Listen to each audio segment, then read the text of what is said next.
नमस्कार. Shriram time news मध्ये मी कैलास सोनवणे आपले हार्दिक स्वागत करतो. सुरुवातीला पाहूया 24 तासातील ताज्या घडामोडी.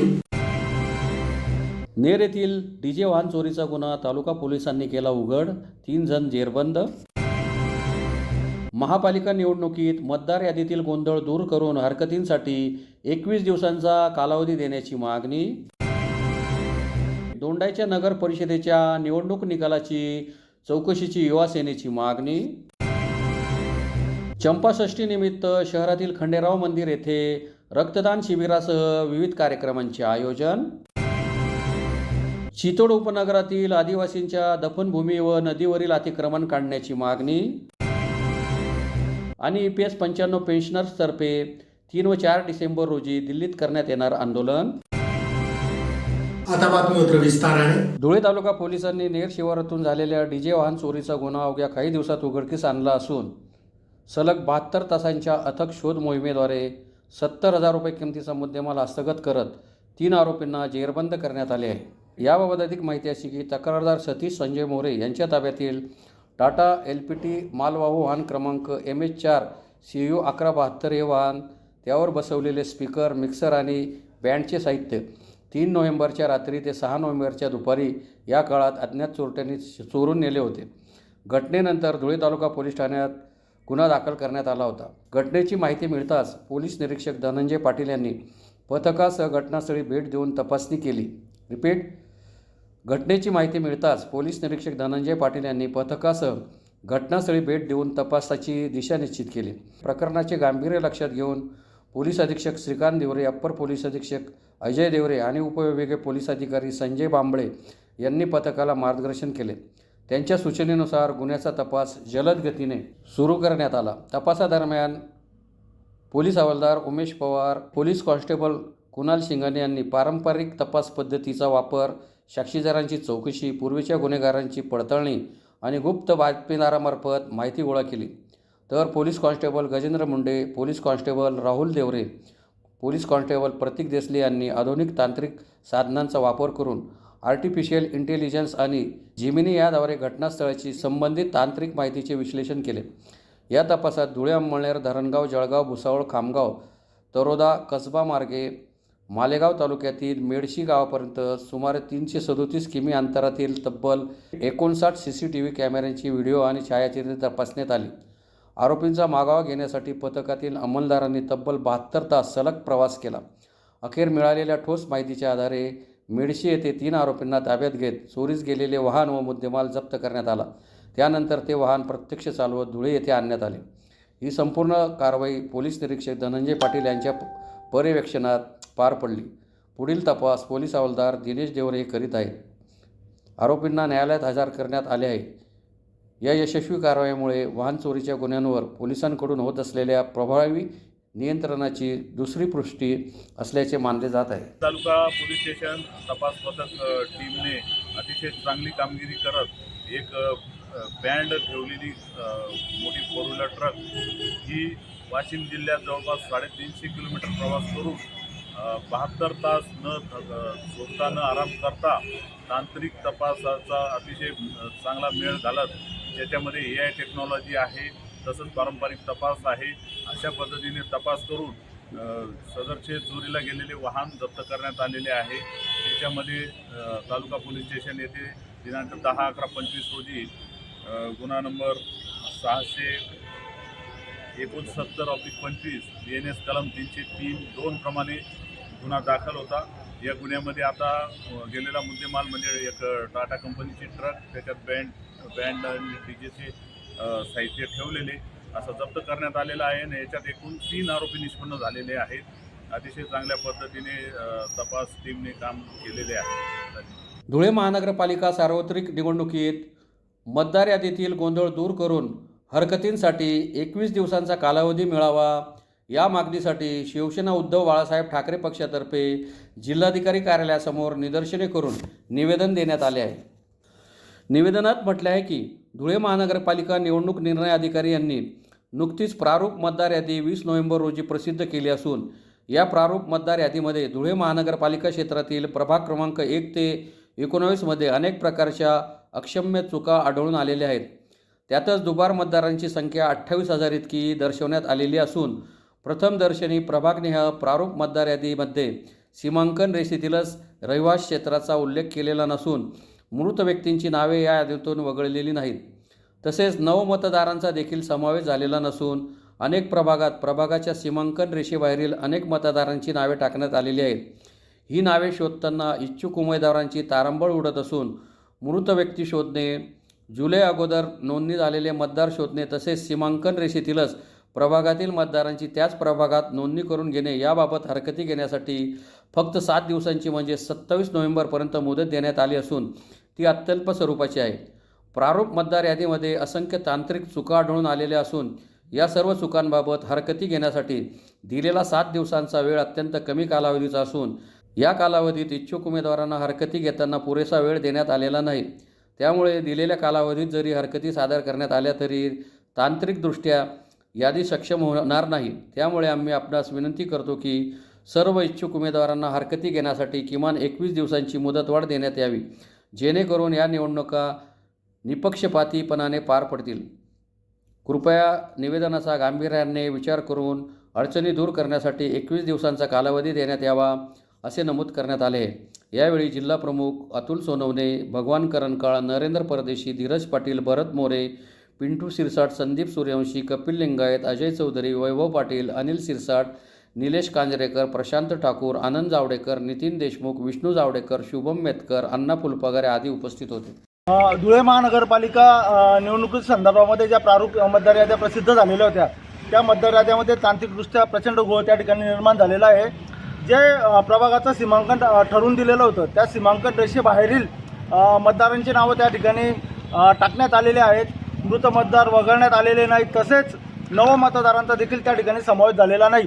आपल्या कार्यामध्ये अक्षम्य असा चुका निवडणूक निर्णय अधिकारी महानगरपालिका यांनी केलेल्या असून त्यांच्या संदर्भामध्ये राज्य निवडणूक आयोगाची त्यांनी दिशाभूल केलेली आहे. तसेच राज्य निवडणूक आयोगाची बदनामी त्यामुळे या ठिकाणी झालेली आहे.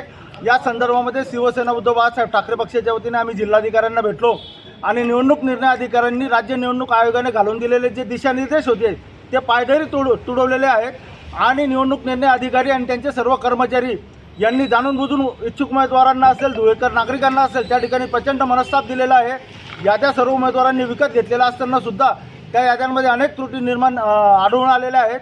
त्यामुळे या निवडणूक निर्णय अधिकाऱ्यांवरती संघटित गुन्हेगारी स्वरूपाचा गुन्हा दाखल करण्यात यावा, जेणेकरून राज्य निवडणूक आयोगाची बदनामी त्यांनी त्या ठिकाणी केलेली आहे.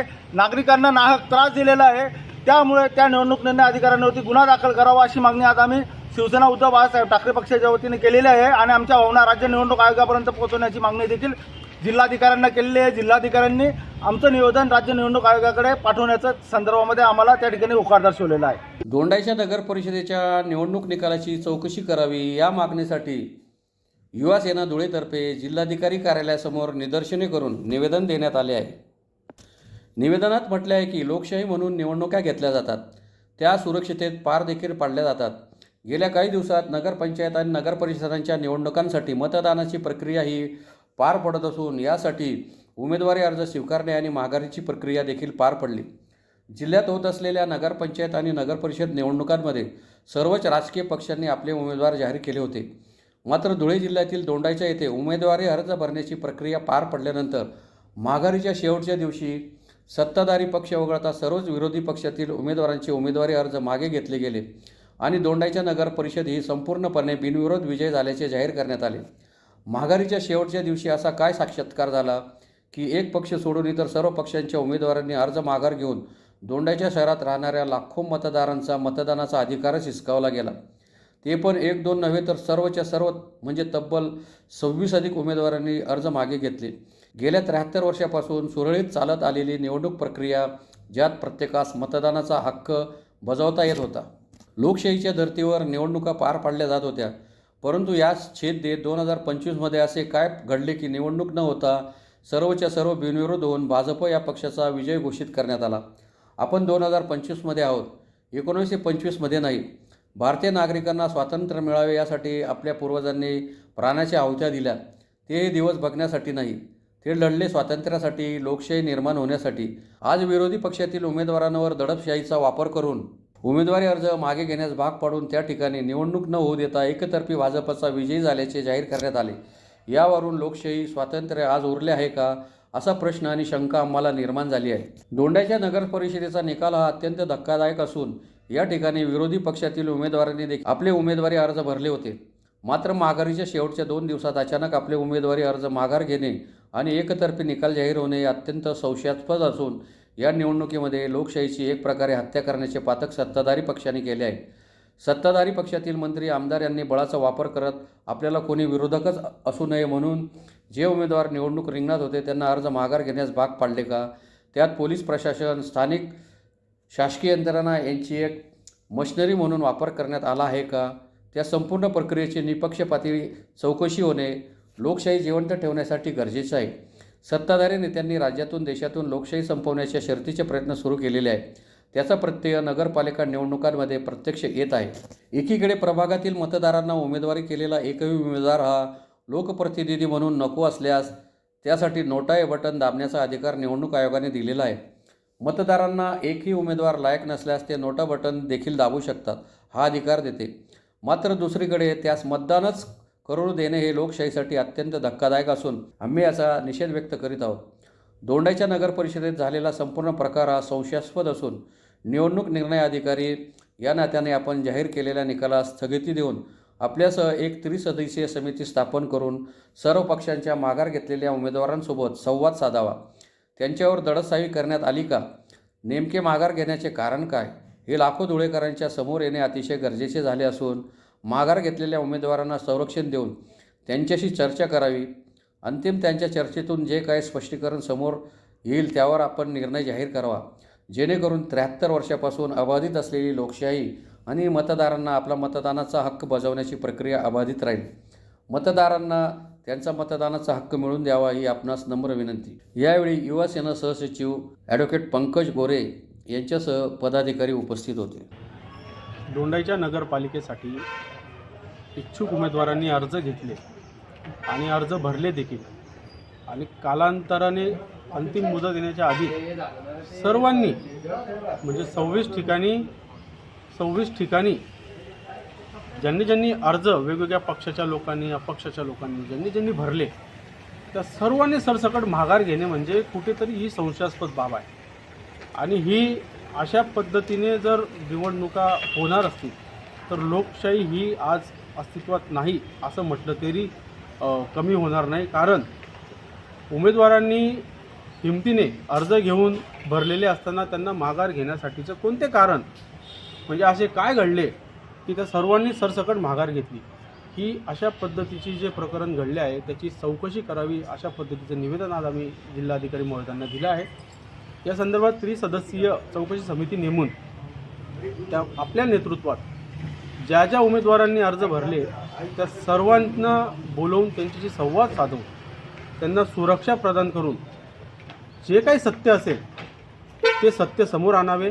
तोपर्यंत दोंडाईच्या नगर परिषद निकाल जो आहे त्याला स्थगिती देऊन तुम्ही त्या माघार घेतलेल्या उमेदवारांसोबत संवाद साधल्यानंतर जे काही सत्य समोर येईल ते लाखो धुळेकरांच्या समोर आणावे आणि त्यानंतर त्या निर्णयाचा आपण विचार करावा. कारण दोंडाईच्या शहरात आज लाखाच्या आसपास लोक असतात, त्यांना मतदानाचा अधिकार आहे का नाही? गेल्या 73 वर्षापासून जी निवडणूक सुरळीत सुरू होती 73 वर्षानंतर 2025मध्ये असे काय घडले की सर्वच्या सर्व लोकांनी माघार घेऊन एकाच पक्षाचे सर्व लोक बिनविरोध होतात? हे कसे घडू शकते? एखाद 2 व्यक्तींनी माघार घेतली आपण समजू शकतो, पण सर्वच्या सर्व माघार घेणे म्हणजे संशयास्पद आहे. त्यांच्यावर दडपशाहीचा वापर केला गेला का? पैशांचा पाऊस पाडला गेला का? की अन्य कोणती प्रकारचं यंत्रणेचा वापर करून त्यांना माघार घेण्यास भाग पाडले? अशा वेगवेगळ्या पद्धतीचे प्रश्न आम्ही जिल्हाधिकारी महोदयांपुढे मांडले आहेत आणि उपस्थित केले आहेत की हे सर्व प्रश्नांची उत्तरे लाखो धुळेकरांना मिळावी, त्यासाठी ही चौकशी होणे गरजेचं आहे. आज आपण 1925मध्ये आहोत की 2025मध्ये ही देखील शंका निर्माण झालेली आहे. कारण लोकशाही कशाला म्हणतात? 73 वर्षानंतर जी निवडणूक प्रक्रिया सुरळीत पार पडत होती तिचा कुठेतरी गळा घोटण्याचं काम त्या माध्यमातून आज घडताना दिसतं आहे आणि त्याची प्रशंसा राजकीयकर्ते करतात. एकीकडे सत्ताधाऱ्यांच्या माध्यमातून विरोधकच राहू नये अशी भूमिका सर्वत्र असताना आणि अशा पद्धतीने जर नगर परिषदा जर बिनविरोध होऊ लागल्या तर भविष्य कुठं चाललं आहे भारताचं हे आपल्या लक्षात येत आहे. मी आज एक युवा जागरूक म्हणून आज जिल्हाधिकारी महोदयांची या विषयावर भेट घेतली आहे. माझं त्या उमेदवारांना देखील सांगणं आहे आणि आव्हान आहे की आपण माघार घेतली. माघार घेण्याआधी आपण एकदा हृदयावर हात ठेवून आपले पूर्वज मुघलांच्या विरोधात असतील किंवा इंग्रजांच्या विरोधात असतील कशा पद्धतीने लढले, ते लढत असताना त्यांनी जर एक तोंडातून शब्द देखील काढला तर त्यांना बंदुकीची गोळी आणि त्यांचं कपाळ किंवा हृदय या दोनच गोष्टी असायच्या. त्यांना बाजू मांडण्याचा अधिकार नसायचा डायरेक्ट. तरी ते लढले का, तर आपल्याला स्वातंत्र्य मिळावं. हे स्वातंत्र्य आहे का? आपण असं छोट्या मोठ्या गोष्टींना घाबरून बिलकुल चालणार नाही. ज्या पद्धतीने मुघलांच्या इंग्रजांच्या विरोधात लढून आपल्याला स्वातंत्र्य आणि लोकशाही मिळवून दिलेली आहे तर त्याची टिकवण्याचं काम देखील आपल्यावर आहे. मान्य करतो, राजकीय सामाजिक जीवनात काम करत असताना आपल्याला अनेक गोष्टींना फेस करावं लागतं.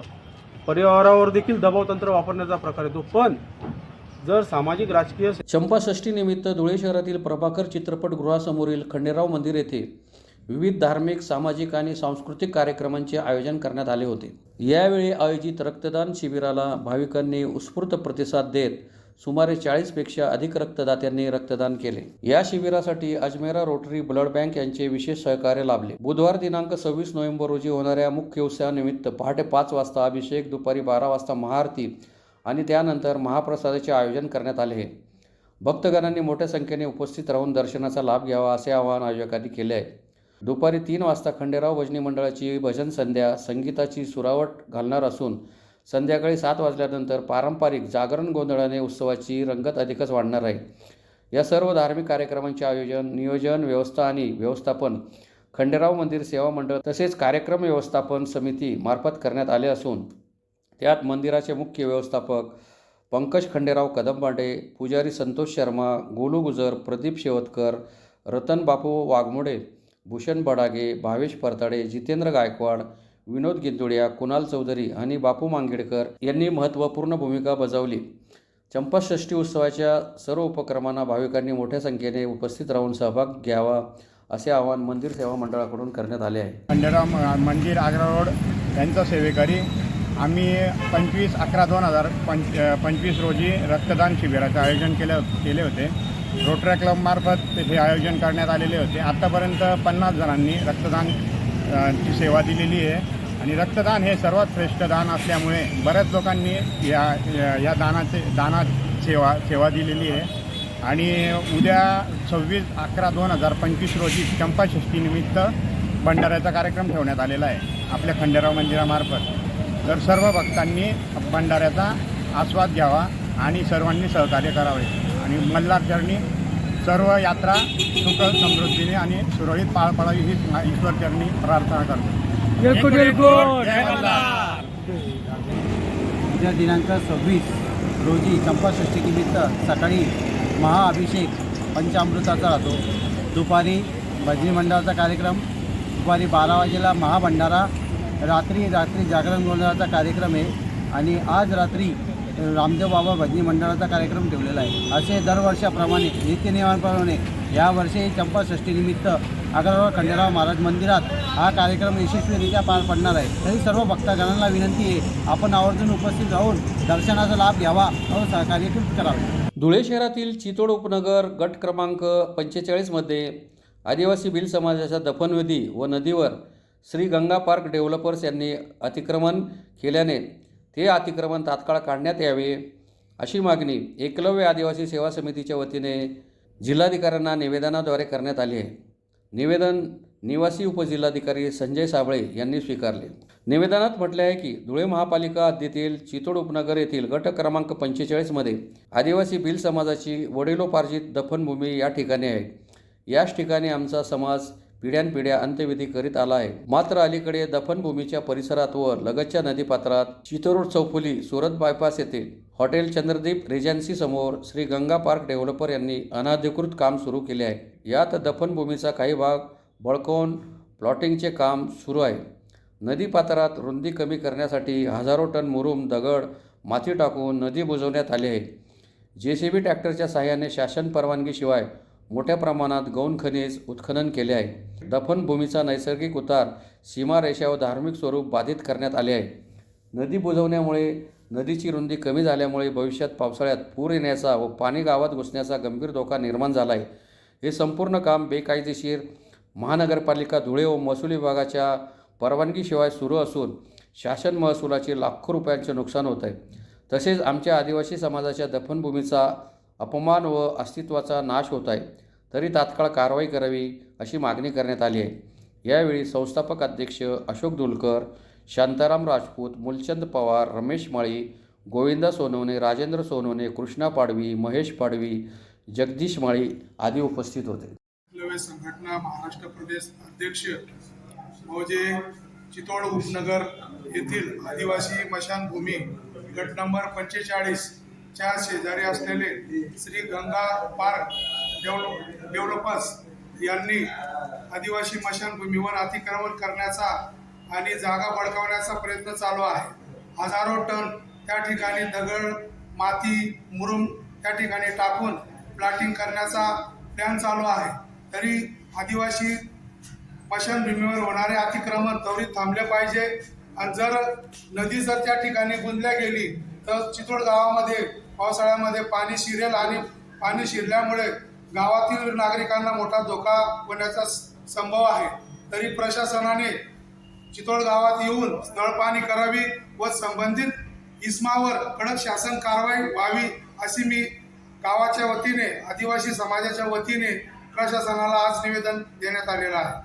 EPS 95 पेन्शन वाढीसाठी चलो दिल्लीचा नारा देत EPS 95 पेन्शनर संघटनेतर्फे जिल्हाधिकाऱ्यांना निवेदन देण्यात आले.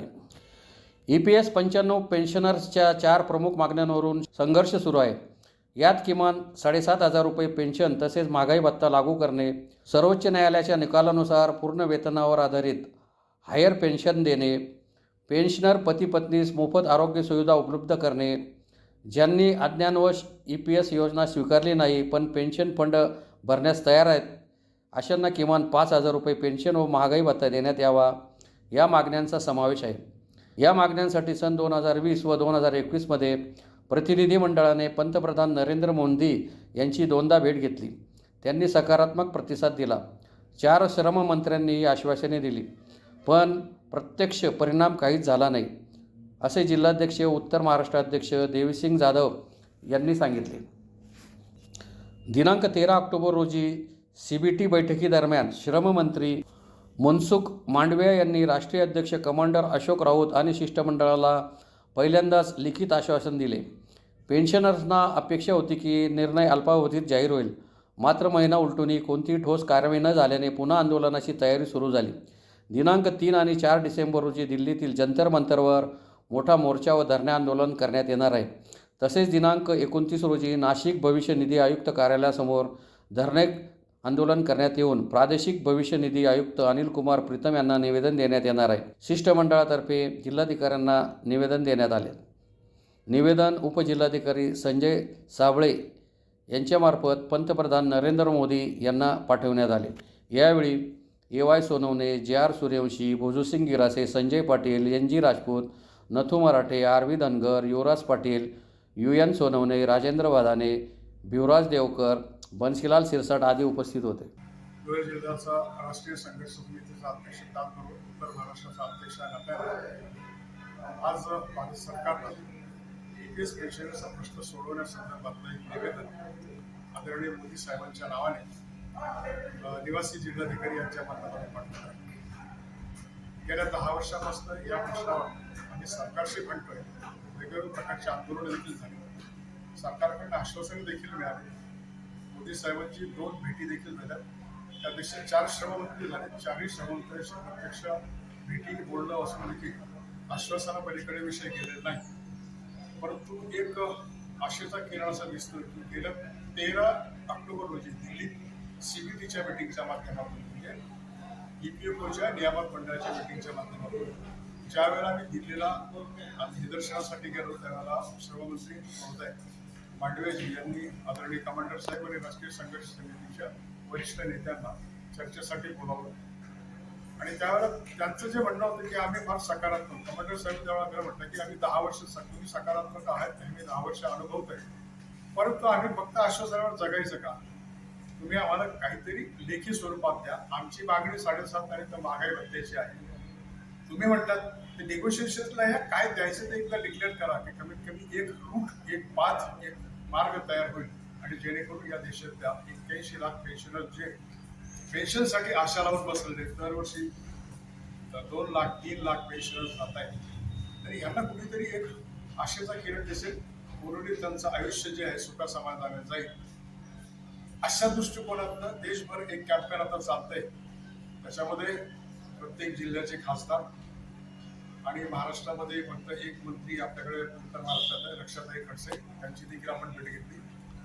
भविष्य निधीचे 3 कार्यालय आहेत, त्याच्यामध्ये नाशिक, जळगाव आणि नगर, तिन्ही ठिकाणी आपल्या कार्यकर्त्यांनी निवेदनं दिली. निवेदन देण्याचा हा 3रा टप्प्याचा एक अभियानाचा उपक्रम आज आमचा पूर्ण होत आहे आणि याच्यानंतर 3 आणि 4ला जंतर मंतर जे आंदोलन आहे त्याच्यावर मोठ्या संख्येने आम्ही जंतर मंतरला पोहोचतो आहे. धन्यवाद. पुन्हा एक नजर ठळक घडामोडींवर. नेर येथील डीजे वाहन चोरीचा गुन्हा तालुका पोलिसांनी केला उघड, 3 जण जेरबंद. महापालिका निवडणुकीत मतदार यादीतील गोंधळ दूर करून हरकतींसाठी 21 दिवसांचा कालावधी देण्याची मागणी. दोंडाईच्या नगर परिषदेच्या निवडणूक निकालाची चौकशीची युवा सेनेची मागणी. चंपाषष्ठीनिमित्त शहरातील खंडेराव मंदिर येथे रक्तदान शिबिरासह विविध कार्यक्रमांचे आयोजन.